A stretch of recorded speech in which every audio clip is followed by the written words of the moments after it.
Presidente da França defende vaga permanente do Brasil no Conselho de Segurança da ONU. Governo de Honduras cancela temporariamente toque de recolher. Taxa de desemprego diminui no Brasil. Salários dos ministros do Supremo Tribunal têm reajuste de 9%.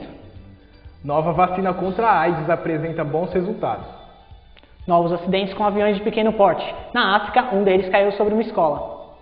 Palmeiras vence e permanece na liderança do Campeonato Brasileiro. Em jogo acirrado, o Palmeiras bateu o Cruzeiro de virada e fora de casa. Começa agora mais uma edição do Jornal da Web.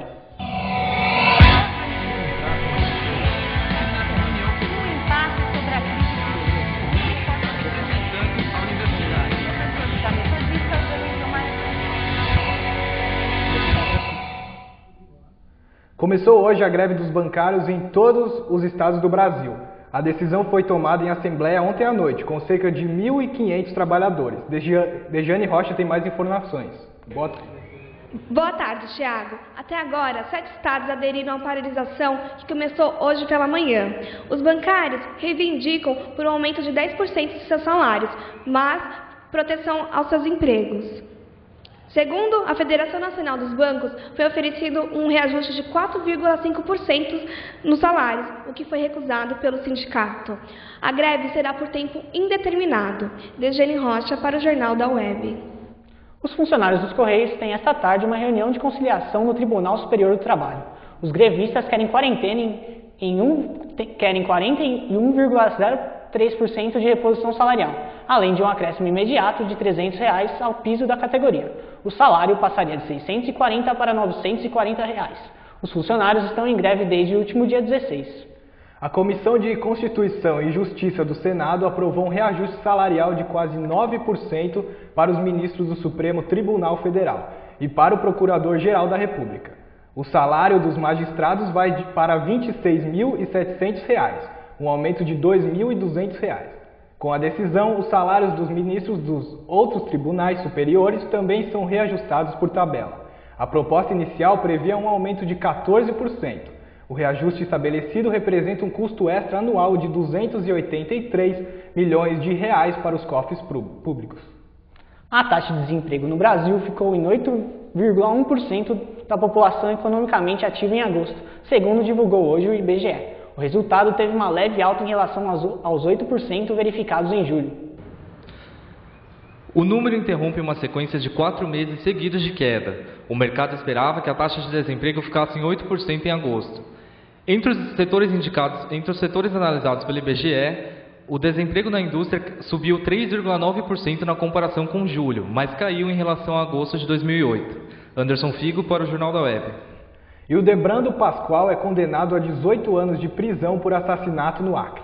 O ex-deputado federal foi condenado pela morte do mecânico Agilson Firmino dos Santos, mais conhecido como Baiano. A vítima foi torturada e teve o corpo cortado com uma motosserra em setembro de 1996. A decisão foi divulgada às 21h50, horário de Brasília, pelo juiz Leandro Gross, titular do Tribunal do Júri de Rio Branco.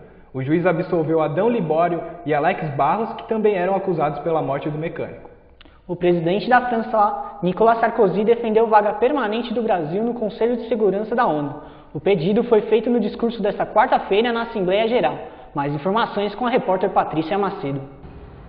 Segundo o presidente, é inaceitável que a África e a América Latina ainda não tenham representante no Conselho. Além disso, Sarkozy pediu uma vasta reforma no sistema financeiro mundial. Para ele, é indecente o comportamento dos países que continuam a enriquecer depois de terem levado o mundo à beira de um desastre. No final do discurso, Sarkozy afirmou que todos os líderes mundiais têm responsabilidade histórica com a crise. Patrícia Macedo para o Jornal da Web. O governo interino de Honduras decretou o fim temporário do toque de recolher imposto à população desde a segunda-feira. Quem dá mais informações é a repórter Juliana Dutra. Após um dia de grande tumulto, as prateleiras se esvaziaram nos supermercados e lojas da capital. Segundo a polícia, foram presas mais de 100 pessoas por conta dos saques. Para mediar a crise, a comunidade internacional enviou embaixadores da Organização dos Estados Americanos e da União Europeia. O presidente Lula afirmou ontem que apoia a permanência de Manuel Zelaya na embaixada. Segundo o próprio Zelaya, em entrevista exclusiva ao site do Terra, A embaixada brasileira pode ser invadida por um mandado judicial pelo governador golpista. A sede diplomática está cercada por policiais e militares. Juliana Dutra, para o Jornal da Web. O presidente Lula conversou ontem com o presidente norte-americano Barack Obama sobre a necessidade de uma reunião para discutir a crise política em Honduras. Lula afirmou que será necessário ter paciência nas negociações para a volta de Manuel Zelaya ao poder. Mais cedo, Lula fez um apelo para o retorno do líder hondurenho durante o discurso de abertura da Assembleia Geral da ONU. Zelaya foi deposto por militares após ter sido acusado de uma tentativa ilegal de reformar a Constituição do país. Cruzeiro e Palmeiras fecharam a 25ª rodada do Campeonato Brasileiro ontem à noite. Mesmo com um homem a menos, o Verdão conseguiu uma importante vitória fora de casa para manter a liderança da competição. Mais informações com o repórter Gustavo Lima. No Mineirão, a equipe do Palestra Itália garantiu vitória de virada sobre o Cruzeiro. Diego Souza e Wagner Love foram os autores dos gols alviverdes. Thiago Ribeiro foi quem marcou pela Raposa.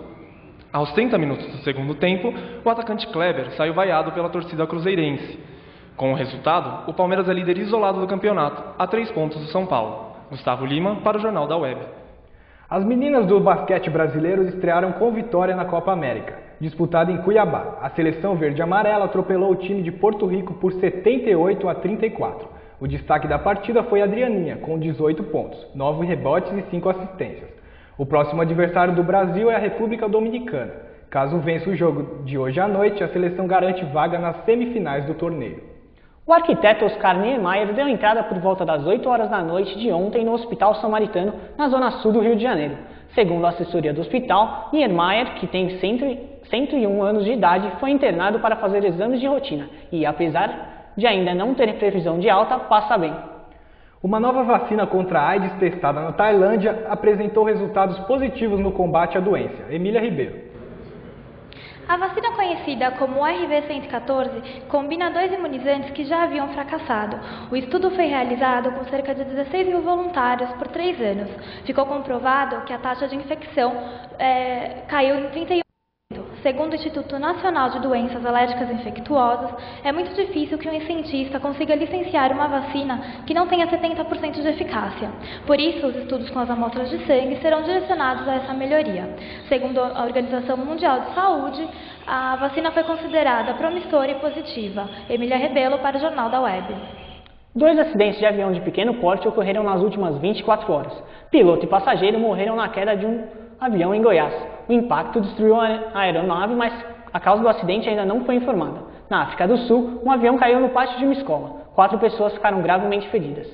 O acidente não foi maior porque a escola se encontrava vazia em consequência de um feriado nacional. Indígenas do Amarante do Maranhão mantêm como reféns funcionários da FUNASA desde segunda-feira.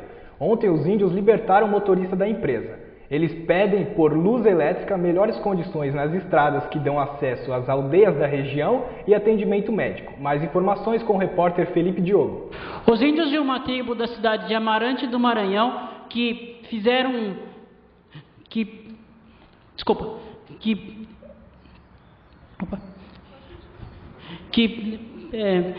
refém funcionários da FUNASA desde segunda-feira, libertaram ontem o motorista da Companhia de Energia Elétrica.